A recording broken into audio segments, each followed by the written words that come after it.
Hello, my name is Brian. Gosh, I don't know how to start. First of all, thank you for so much. I have two questions. First, my thanks is because I've been trying to stop that car at the bottom of the hill for a long time instead of the top. Talking about momentum, you know about that. And I recently came to a place where the car stopped and my life is moving forward in that awesome direction. So this is a happy cry right now. Thank you. So you figured out how to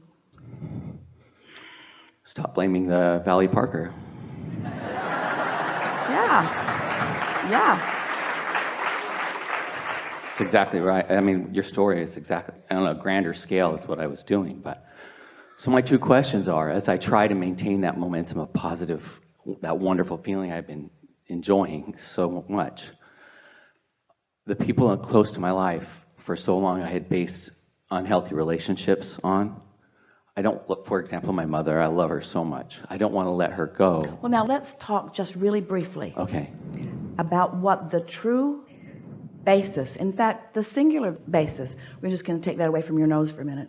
The singular basis of an unhealthy relationship, really what the singular basis of an unhealthy relationship is, you teaching another and them teaching you that your approval and that your attention is essential to their well-being, because in doing so you train them away, or they train you away from where your guidance really is and where your power really is and what your alignment really is.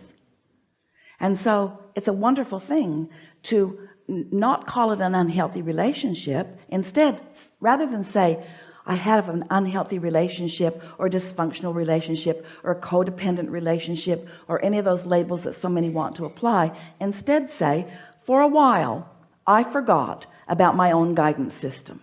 And so instead of reaching for the path of least resistance, which was the path that felt good to the most of me, instead, in my practice discordance from that, I looked to others who were well-meaning but didn't have the stuff with which to guide me, because only my inner being does. And when I looked someplace else, it was a poor, really poor substitute. It never worked out.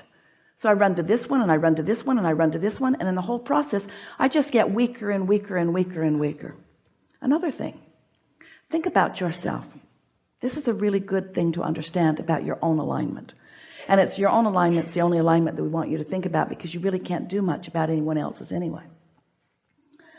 So think about yourself in alignment with who you are. Maybe you meditated, maybe you were appreciating, doesn't matter how you got there, but you've been there steadily and you're feeling good.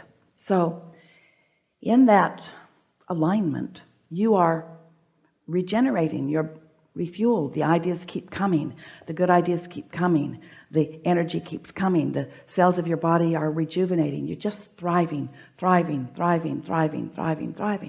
And now as you're interacting with another, you're thriving. But let's say you look over at another and you see them in need of something, and you've got a relationship going where they are in need of it and they see you as the vortex through which, or the valve through which, or the avenue through which their well-being will flow. And so they look at you and you look at them, and it's the relationship you've got going. And so you try to understand how they feel. You can't.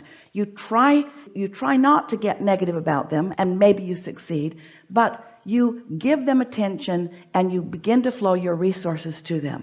And in the process of doing so, you disconnect is too strong of word, but you lose your clear connection with who you really are, because you're doing something that is unnatural. You are, in a way, and these are strong words, you're almost insulting them by assuming that they can't hook up like you did directly, that they need your resources. And so you give them some resources. Maybe it's your time, maybe it's your attention, maybe it's long conversations about things that are bothering them, maybe it's money, maybe it's lodging, it could be anything that you give to them.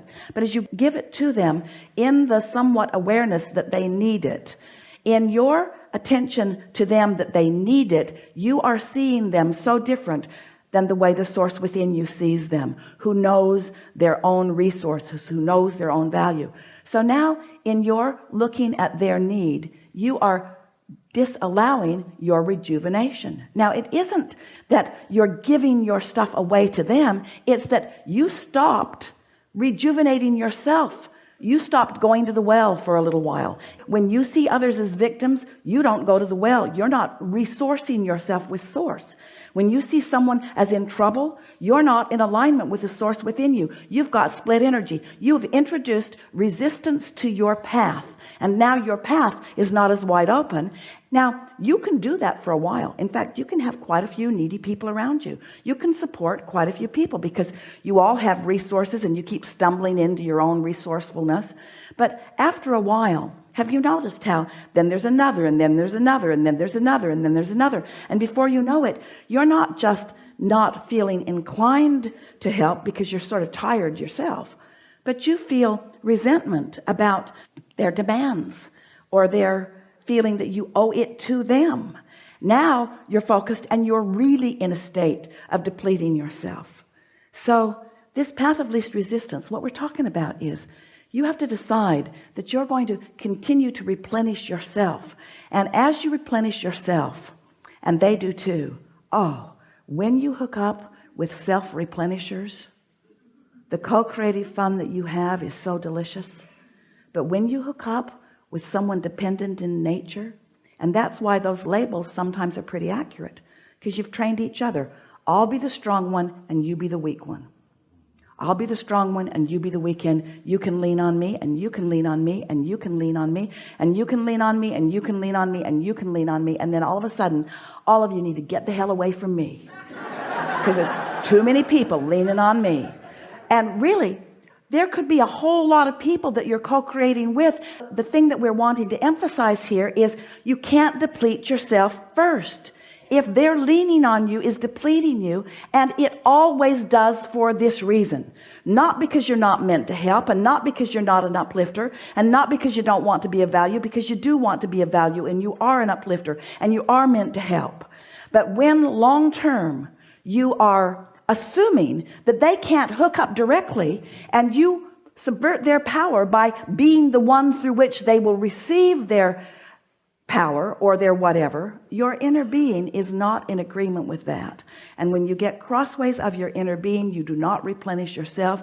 And when you do not replenish yourself, then. So I guess with my mother, I want a tool, maybe a suggestion on how I can continue to replenish myself without losing contact with her, because sometimes the momentum she seems to have going in our relationship, or maybe I guess it's I have going, is always very negative. You have to feel your way there. So let's do this. So we're going to have an experience, and we're going to call this the path of least resistance. And we're going to assume that you are, for the most part, tuned in. We believe that you are. We can feel the clarity that's come to you. We liked your opening statements about no longer being at the bottom of the hill trying to stop the momentum of unwanted things.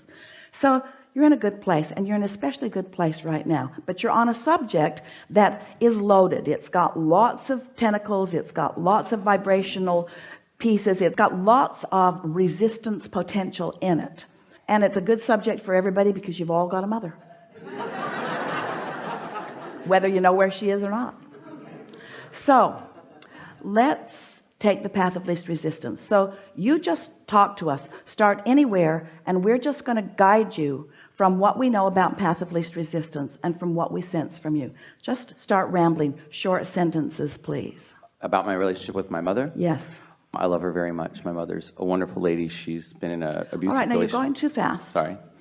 She's Wait. So start over. Give us one sentence at a time, because we want to evaluate each sentence based upon how path of least resistance it is, or how path of some resistance it is. I love my mother very much. All right, so that in and of itself is a resistance-free sounding statement, and we don't doubt it. It's just that love and resistance are not the same vibration. What you mean is I really want to love her. What you mean is I often do love her. What you mean is sometimes I can get in the vibration of pure love for her. Those are all true statements. I struggle with my relationship with my mother when all right, she now let's just go negative. Nice and slow here. So I struggle with my relationship with my mother. Now, this is really easy. Is that a statement off a path of least resistance, or is that a resistance statement? Resistance. It's loaded, isn't it? I struggle is a really telling word, but it's all right. It's where you are. It's like Esther. She's standing there and her window's blown out. What are you going to do? In other words, you're not going to wheel your nose and change it all of a sudden. You are where you are, and it is what it is, and you're having a vibrational relationship with your inner being right here and now. Now, this is the thing that we want to emphasize. You're having a vibrational relationship with your inner being right here and now. You think this conversation is about the relationship that you're having with your mother, but it isn't. This conversation is about the relationship that you're having with your inner being. Your mother is the subject of attention that is screwing up your relationship with your inner being.